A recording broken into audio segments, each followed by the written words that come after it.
നമുക്കറിയാം, ഇന്ന് കേരളം നേരിടുന്ന ഏറ്റവും വലിയ ചാലഞ്ച്, ഏറ്റവും വലിയ വെല്ലുവിളി മയക്കുമരുന്നിൻ്റെ വ്യാപനമാണ്. നമ്മുടെ സംസ്ഥാനം ഒരുപാട് സവിശേഷതകൾ നിറഞ്ഞതാണ്. വിദ്യാസമ്പന്നരായ ചെറുപ്പക്കാർ, വിദ്യാഭ്യാസ രംഗത്ത് നമുക്കുണ്ടായ പുരോഗതി, സാക്ഷരത, ആരോഗ്യ വിദ്യാഭ്യാസ രംഗങ്ങളിലുണ്ടായിരുന്ന നേട്ടങ്ങൾ, ഒരുപാട് കാര്യങ്ങളിൽ നമ്മൾ നിരവധി വർഷങ്ങളായി നമ്മുടെ രാജ്യത്ത് ആ ഇൻഡെക്സ് പരിശോധിക്കുമ്പോൾ നമ്മൾ മുൻപന്തിയിലാണ്. ഇന്ന് പക്ഷേ മയക്കുമരുന്ന് വ്യാപനം ഏറ്റവും കൂടുതലുള്ള സംസ്ഥാനങ്ങളിൽ ഒന്നായി കേരളം മാറിയിരിക്കുന്നു എന്നത് ഏറ്റവും ദൗർഭാഗ്യകരമായൊരു സ്ഥിതിവിശേഷമാണ്.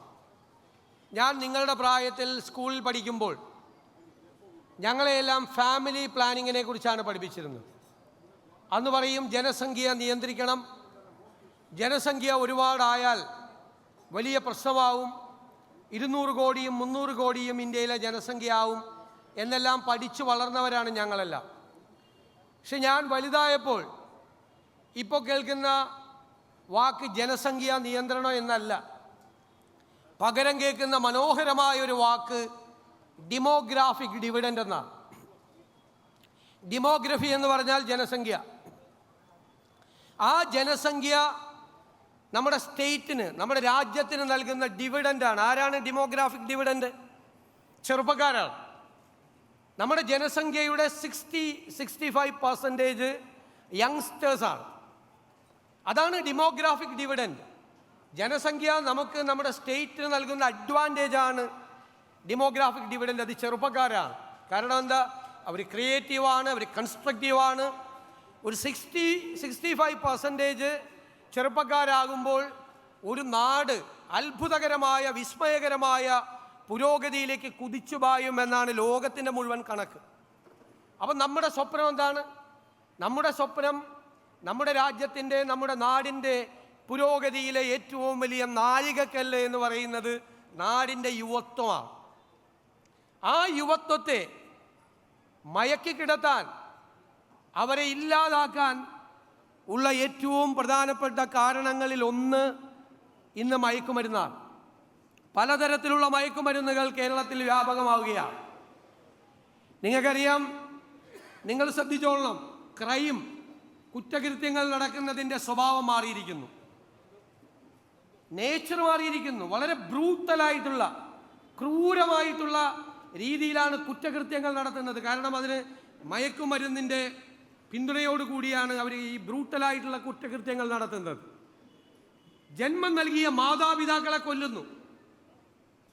കഴിഞ്ഞ ദിവസം ഒരു ഡ്രഗ് അഡിക്റ്റ് പറഞ്ഞത്, ഞാൻ എൻ്റെ അമ്മയെ കൊന്നു. ആരാ അമ്മ?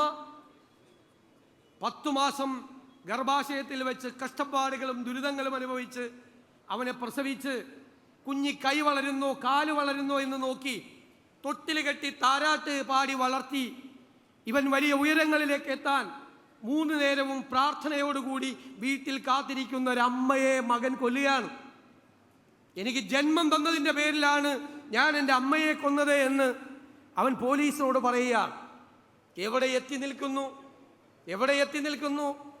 അത്ര ഭയാനകമായൊരു സ്ഥിതിവിശേഷമുണ്ട്. പല കുടുംബങ്ങളിലും നടക്കുന്ന കാര്യങ്ങൾ അവർ പുറത്തു പറയുന്നില്ല. എനിക്ക് ഒരുപാട് ആളുകൾ വന്ന്, ഒരുപാട് മാതാപിതാക്കൾ വന്ന് ഒരുപാട് സങ്കടങ്ങൾ പറഞ്ഞു. ഞാൻ നിയമസഭയിൽ പ്രതിപക്ഷ നേതാവായിരിക്കുമ്പോൾ ഞങ്ങൾ ഈ വിഷയം നിയമസഭയിൽ കൊണ്ടുവന്നു. ഞാൻ നിറകണ്ണുകളോടെ പറഞ്ഞു, എൻ്റെ അടുത്ത് വന്ന് ഈ അഡിക്സ് ഉള്ള വീടുകളിലെ മാതാപിതാക്കൾ, കുടുംബാംഗങ്ങൾ പറഞ്ഞ കാര്യം എനിക്ക് പുറത്തു പറയാൻ പറ്റില്ല. ആ കുടുംബങ്ങളിൽ അവരനുഭവിക്കുന്ന ദുഃഖം, അവരനുഭവിക്കുന്ന പീഡാനുഭവങ്ങൾ നമുക്ക് വിശേഷിപ്പിക്കാൻ കഴിയില്ല. കാരണം ഇവരെ നിയന്ത്രിക്കുന്നത് അവരല്ല, ഈ മയക്കുമരുന്നാണ്. നമുക്കൊരു പ്രതിജ്ഞ എടുക്കണ്ടേ?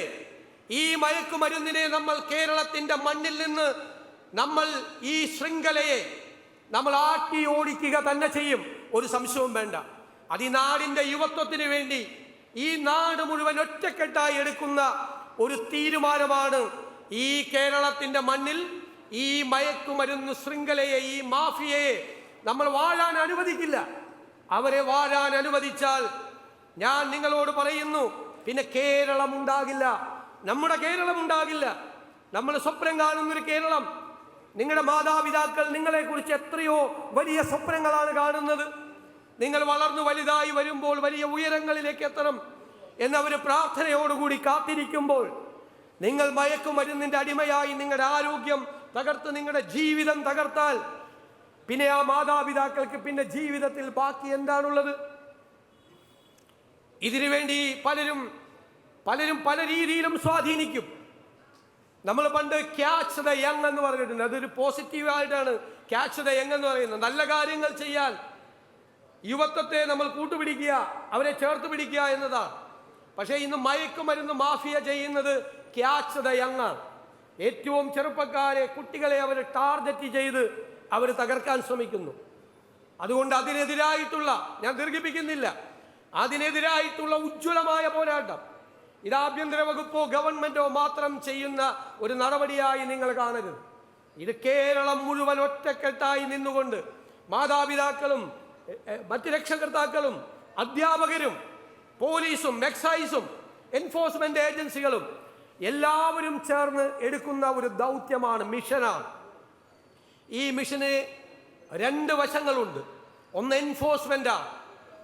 അത് ചെയ്യേണ്ടത് പോലീസും എക്സൈസുമാണ്.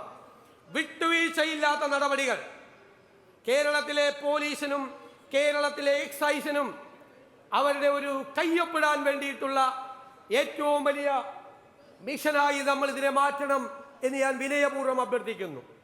കേരളത്തിലെ പോലീസിന്, കേരളത്തിലെ എക്സൈസിന് അഭിമാനത്തോടു കൂടി രാജ്യത്തോട് പറയാൻ കഴിയണം, ഞങ്ങൾ എൻഫോഴ്സ്മെന്റ് കൃത്യമായി നടപ്പാക്കി മയക്കുമരുന്ന് മാഫിയയെ, ഈ ശൃംഖലയെ, ഈ ചെയിനെ ഞങ്ങൾ ഇല്ലാതാക്കി എന്ന് പറയണം. അതിനുള്ള മുഴുവൻ പിന്തുണയും എൻഫോഴ്സ്മെന്റ് ഏജൻസികൾക്ക് ഗവൺമെന്റിന്റെ ഭാഗത്ത് നിന്നുണ്ടാകും എന്ന് ഞാൻ ഉറപ്പ് നൽകുന്നു. രണ്ട്, അവയർനെസ് ആണ്, ബോധവൽക്കരണമാണ്. ഇതിന്റെ അപകടത്തെക്കുറിച്ച് കുഞ്ഞുങ്ങളെ കൊണ്ട് മനസ്സിലാക്കിക്കുക.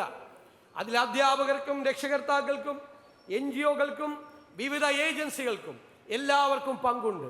എല്ലാവരെയും സമന്വയിപ്പിച്ച് ആഭ്യന്തര വകുപ്പും എക്സൈസ് വകുപ്പും അതുപോലെ വിദ്യാഭ്യാസ വകുപ്പും ഉന്നത വിദ്യാഭ്യാസ വകുപ്പും എല്ലാവരും ലോക്കൽ ബോഡികളും എല്ലാവരും ഒരുമിച്ച് ചേർന്ന് നിന്നുകൊണ്ട് കേരളം ഒറ്റക്കെട്ടായി ഞങ്ങളുടെ കുഞ്ഞുങ്ങളെ, ഞങ്ങളുടെ മക്കളെ കൊലയ്ക്ക് കൊടുക്കാൻ സമ്മതിക്കില്ല എന്ന് പ്രഖ്യാപിച്ചുകൊണ്ട് നടക്കുന്ന ഒരു പദ്ധതിയാണ് operation Toofan the narco hunt എന്ന് പരാമർശിക്കാൻ ഞാൻ ആഗ്രഹിക്കുന്നു. ഇതൊരു ഉജ്ജ്വലമായ വിജയം, ലക്ഷ്യത്തിലെത്തിക്കാനുള്ള ഉജ്ജ്വലമായ വിജയമാക്കി മാറ്റാൻ ഞാൻ നിങ്ങളെ എല്ലാവരോടും അഭ്യർത്ഥിക്കുന്നു. ഈ പരിപാടി ആവിഷ്കരിച്ച ആഭ്യന്തര വകുപ്പ് മന്ത്രി ശ്രീ രമേശ് ചെന്നിത്തലയെയും പോലീസ് സേനയെയും ഞാൻ പ്രത്യേകമായി അഭിനന്ദിച്ചുകൊണ്ട് ഈ പരിപാടി നിങ്ങളുടെ എല്ലാവരുടെയും അനുവാദത്തോടെ ഉദ്ഘാടനം ചെയ്തതായി പ്രഖ്യാപിക്കുന്നു.